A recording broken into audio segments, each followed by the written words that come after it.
नमस्कार मित्रांनो, पुन्हा एकदा तुमचं स्वागत आहे इन्फो मराठी 24 या यूट्यूब चॅनलवर। मित्रांनो, EPS 95 पेन्शन योजनेत एक मोठा बदल झालेला आहे। याबद्दल एक महत्त्वाची बातमी आलेली आहे। बातमी आहे EPS 95 पेन्शन योजनेत मोठा बदल, ह्या कर्मचाऱ्यांना मिळणार लाभ। जाणून घ्या अपडेट। मित्रांनो, काय ही बातमी नक्की बघूया, पण त्याआधी जर तुम्ही आपल्या चॅनलवर नवीन असाल तर चॅनलला सबस्क्राइब करून बाजूला दिलेल्या बेल आयकॉनला नक्की क्लिक करा। व्हिडिओ जर कामाचा आणि महत्त्वाचा वाटला तर व्हिडिओला लाईक करून आपल्या मित्रपरिवारासोबत नक्की शेअर करा। आणि हो मित्रांनो, व्हिडिओला शेवटपर्यंत नक्की बघा, जेणेकरून तुमच्याकडून कोणतीही माहिती सुटणार नाही।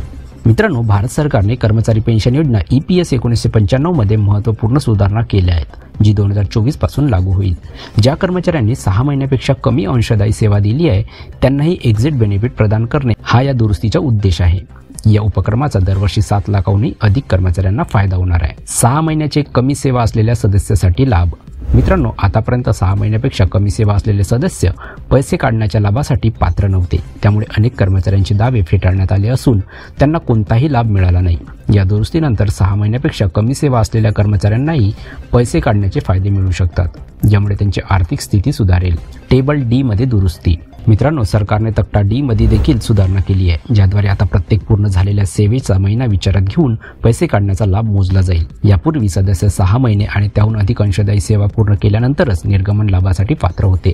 आता सेवेच्या प्रत्येक महिन्यासाठी पैसे काढण्याचे फायदे मोजले जातील, ज्यामुळे सदस्यांना अधिक फायदे मिळतील। उदाहरणार्थ, पूर्वी 2 वर्षे आणि 5 महिन्याच्या सेवेसाठी 29,850 रुपये काढण्याचा लाभ उपलब्ध होता, तर आता सुधारित तक्त्या D नुसार पैसे काढण्याचा लाभ रुपये 36,000 असेल। 2023 आणि 24 आर्थिक वर्षातील आकडेवारी। मित्रांनो, 2023 आणि 24 या आर्थिक वर्षात 30 लाखांहूनही अधिक पैसे काढण्याच्या लाभाचे दावे निकाली काढण्यात आले। या कालावधीत 6 महिन्यापेक्षा कमी अंशदायी सेवेमुळे अंदाजे 7 लाख दावे नाकारण्यात आले।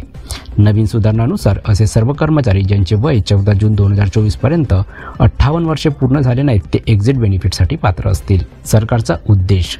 मित्रांनो, कर्मचाऱ्यांना त्यांच्या योगदानासाठी योग्य लाभ देणे आणि त्यांच्या तक्रारीचे निराकरण करणे हा या सुधारणांचा मुख्य उद्देश आहे।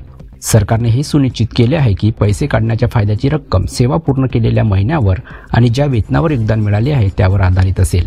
कर्मचारी पेन्शन योजनेत करण्यात आलेल्या या सुधारणामुळे लाखो कर्मचाऱ्यांना मोठा दिलासा मिळाला आहे। हे पाऊल केवळ त्यांची आर्थिक सुरक्षितता सुनिश्चित करत नाही, तर त्यांना त्यांच्या योगदानाचे योग्य लाभ मिळण्यास मदत करते। तर मित्रांनो, कशी वाटली कामाची आणि महत्त्वाची बातमी? जर बातमी कामाची आणि महत्त्वाची वाटली असेल तर व्हिडिओला लाईक करून आपल्या मित्रपरिवारासोबत नक्की शेअर करा। तसेच जर तुम्ही आपल्या चॅनलवर नवीन असाल तर चॅनलला सबस्क्राइब करून बाजूला दिलेल्या बेल आयकॉनला नक्की क्लिक करा। व्हिडिओ बघितल्याबद्दल खूप खूप धन्यवाद।